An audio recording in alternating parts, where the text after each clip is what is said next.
Sam Hubbard, Grandma Jones, Nick Bosa. So that's 1, 2, 3, 4, 5 defensive linemen. And Gary Conley, Marshawn Lattimore, and Denzel Ward are 3 corners. So very strong performances by those 2 units. Defensive player of the game was Ty Quan, so that's 6 overall defensive lineman graded. Champion effort.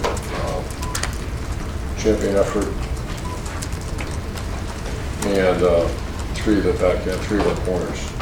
Offensively, the only champions were Jamarco Jones and Pat Elfline, and obviously that's an area we need to get much better at. And kicking, a little bit like Evan Spencer was to us a couple years back, but Paris Campbell is a valuable guy who's on the team right now. He had a 92-yard kickoff return. He's all over the place as far as what we asked him to do. He was special teams player of the week, and punt team was outstanding. Had a lot of respect for their punt returner who hurt the team up north last year, and then this year had a 50-yarder against Michigan State. Very good player. Number 87 on page, I believe his name is, and we had worked very hard at it. And Cameron did a nice job with the 3 gunners of Everett, Glover Williams, Clark, and Terry McLaren did an outstanding job. Obviously, the struggles were in the throw game, and that's going to be worked on extremely hard. Combination wasn't one issue, but several that either it's a misfire, not a well-executed pattern, or a drop ball in Marcus Ball's position, where you have interceptions. So we just have to do much better. And I'll answer your questions for you. Second row left, Ari. Urban, last Wednesday, right before your press conference, the NCAA Council announced some proposals for different legislation next year with the rules. I was just wondering if you saw those things and if you had a take on the satellite camp reform and how they... A little bit. I'm so busy. Gene knows how we feel and how our program feels about that stuff, and I think we'll all do the best for do the right thing. So I saw it, and it was on third downs instead of spending much time on it. One of the proposals, though, was adding a 10th assistant full-time. I know you guys have 9. I thought that was kind of interesting because you seem like you have all your bases covered. If you were to have a 10th assistant, A, what would that do for recruiting? And B, do you have any idea like what that... No idea. Okay.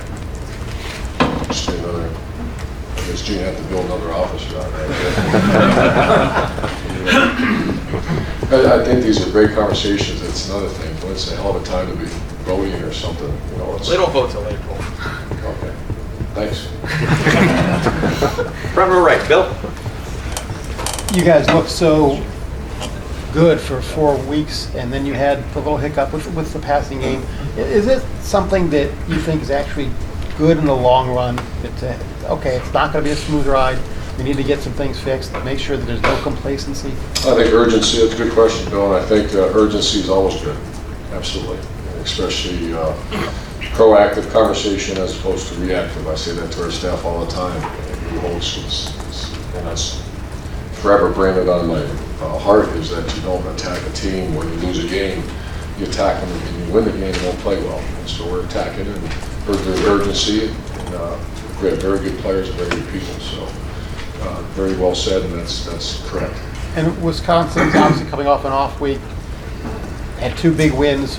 What's your kind of take on them? Where are they right now? Outstanding. In typical Wisconsin, I think it goes back to Coach Alvarez and what he's built up there. It's I think Coach Chris, I don't know him very well, but I can push play and see it's one of the best coach teams in the United States of America. It's very good players. They have their niche. Average size is 6'6" or 6'8" in the offense line, 315 pounds. I think that's what it was 2 years ago. It's just consistent. They have an excellent running back, very efficient pass game, and then on defense, they're outstanding. They're what they've been. So it's amazing that they've had a coach transition. They've changed defense coordinators. It's very similar defense. It's Wisconsin's defense. I like that. I like the fact that we changed coordinators on offense to Ohio State's offense. So Wisconsin, you got to give the leadership a lot of credit. One of the best teams in America. Front row right, Austin. Urban, the word you used for the passing game on Saturday night was alarming. Has the panic come down at all from watching it on film, or do you still? Yeah, it was a couple of mishits that we usually hit, or when we do hit, we're dominating. If we don't hit, we have to work a little harder. And just the style, we're a pretty good run team. It's always been that way. We're kind of a shot team. When we hit shots, it's really good. If it's not, we have to find out why and get it fixed. Did you have an idea of what that might be yet at this point to fix Yeah, it? I know exactly what it was. And it's alarming. It's probably a little overreactive, but we just got to get it fixed, practice, and get better. Second row left, Bill Landis. And you never want to take credit away from the team play. It's the team play. Urban, you just rattled off a bunch of defensive linemen who were graded out as champions this week, and I know it's been a point of emphasis to build that area up in particular and get rotation going. And when people think about that sort of thing, I think they think of the SEC defensive lines that you're so familiar with. How close are you guys to that sort of on this trajectory with the defensive line you have? Well, we're closer than we've ever been because of depth and recruiting and guys staying healthy, and you have to visualize that great sprinkle still. So we did lose a very good player, but I don't want to tag him SEC because I haven't been there in a while. But we're very close to. You like to have a rotation, and we're very close to that. And one of the individuals in there, Jalen Holmes, just seems like he's playing very well this year, and seems maybe a little more versatile, I think, than people maybe expected from him because he hasn't. Yeah, he plays inside as well, and Nick Bosa plays inside, so that's more in the passing situations than nickel, which against Indiana we're in a bunch of nickel.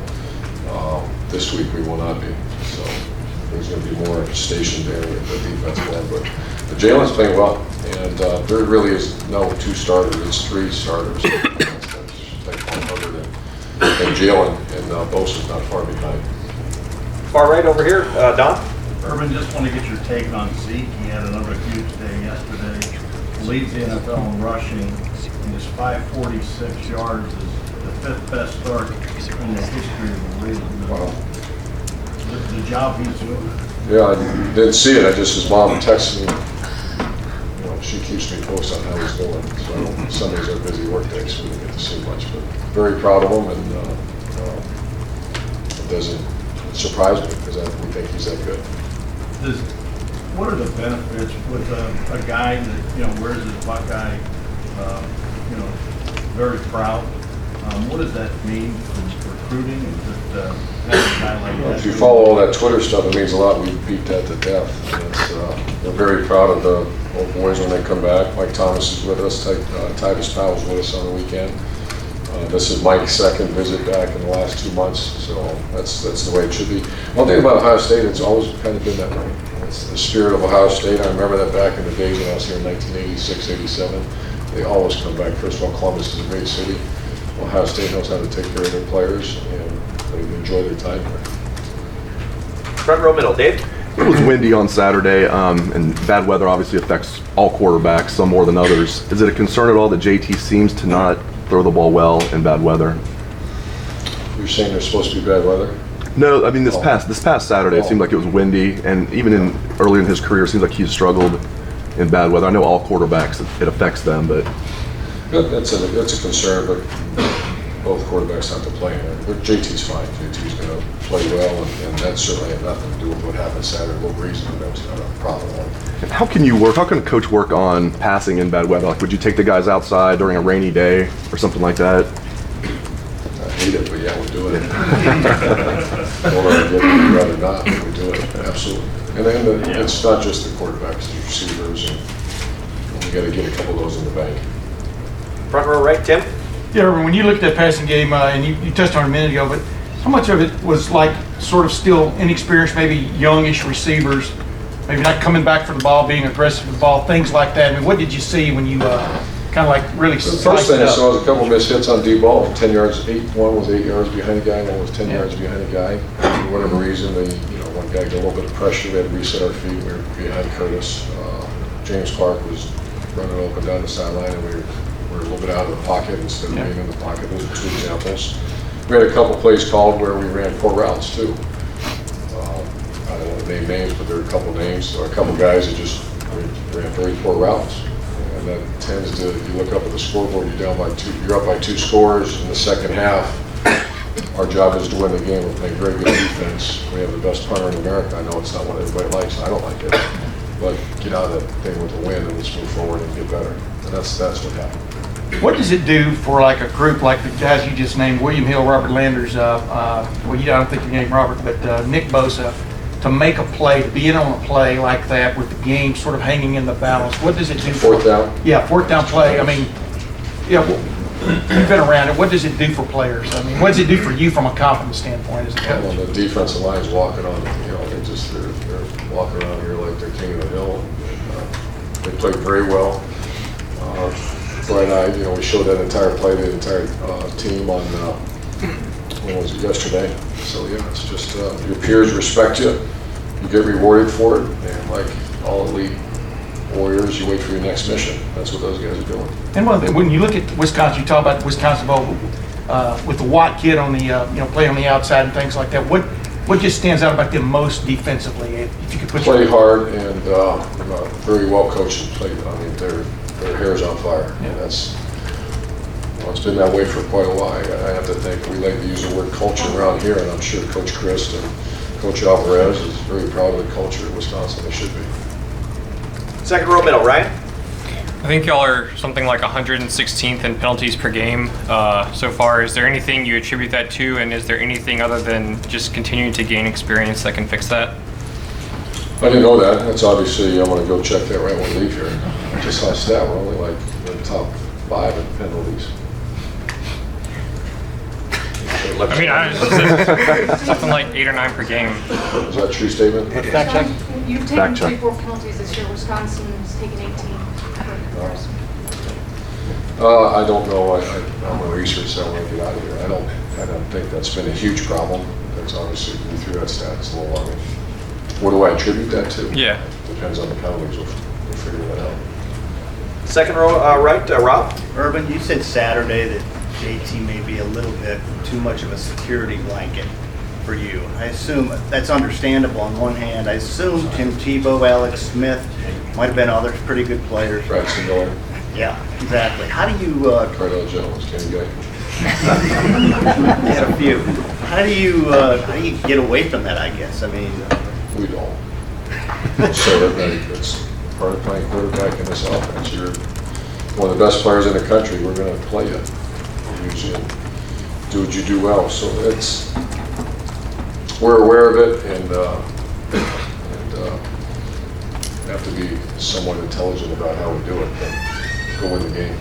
in tight situations, though, I mean, do you concerned, not worried, concerned that your opponent kind of knows that tendency and or not? Sure. Well, that's where you have to put people around them, and Curtis Sanders and Will and Mike Weber's. And that's one thing about that position, the quarterback position. It's the equalizer in spread offenses.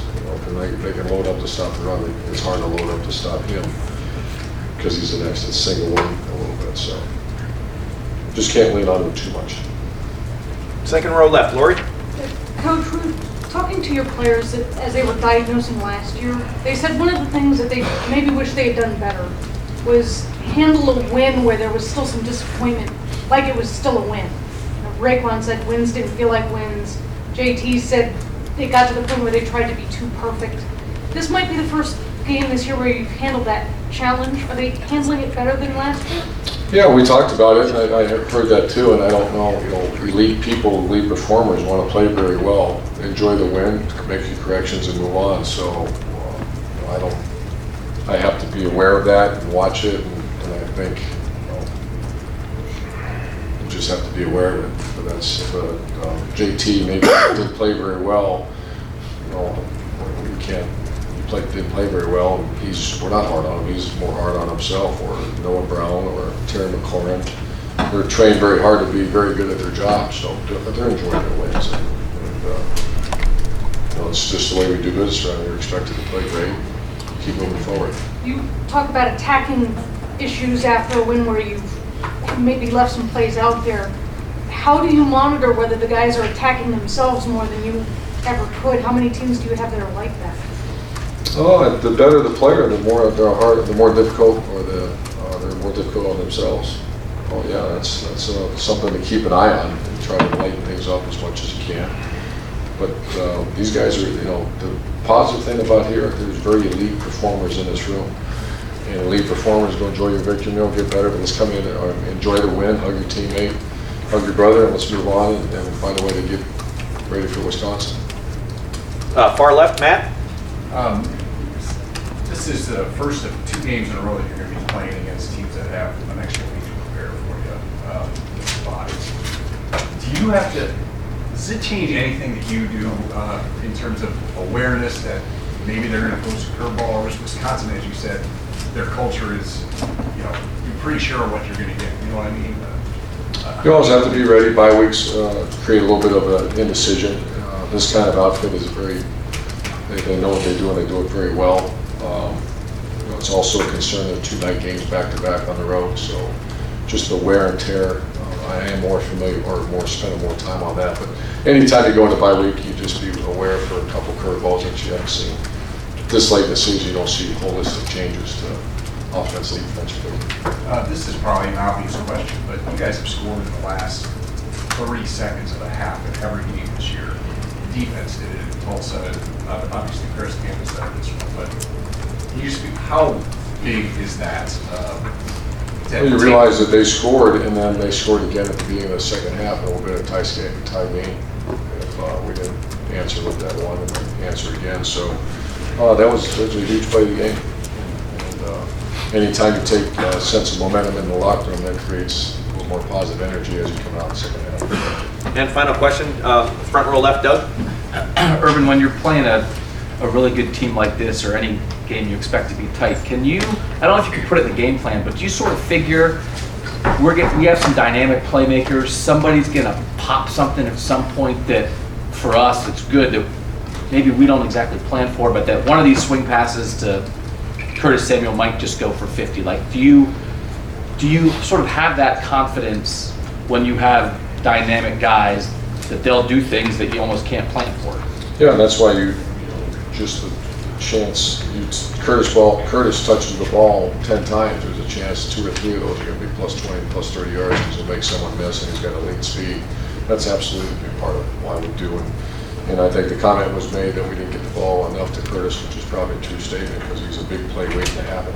So absolutely. But and in your career, I mean, have you had confidence on what most games that you have coached in your career that you had a few more dynamic guys than the other side did, that you had the better chance going into a game? In my career? Yeah, that like if you've emphasized that, hey, we're going to find guys who can turn an 8-yard play into a 50-yard play. That's a good question. I don't. That's a long time. From Bowling Green to. I think it's probably safe to say though that, especially once you start getting the Curtis Samuels around you, and the good, I won't say majority, but there's been a good bunch of games where I feel like we have elite skill. You'll hear me say quite often, and that's the way we recruit as well, we have to get the ball to the second level, because very rarely will they have better skill than we have. A lot of times you can stop the run. This team was built to stop the run. Indiana was built to stop the run. We have to get the second level via run or pass, and we work extremely hard in the meeting rooms doing that because we have such confidence once you get those guys around you. Remember our first year, we really didn't have that. So it really was, it was number 5, I think, running right and left. As you started to develop Hyde and Philly Brown, then you started being more creative on how you do those things. Good question, and that's why we work so hard at recruiting those kind of skilled athletes and getting them to the second level. Great. Thanks. Coach, thank you very much.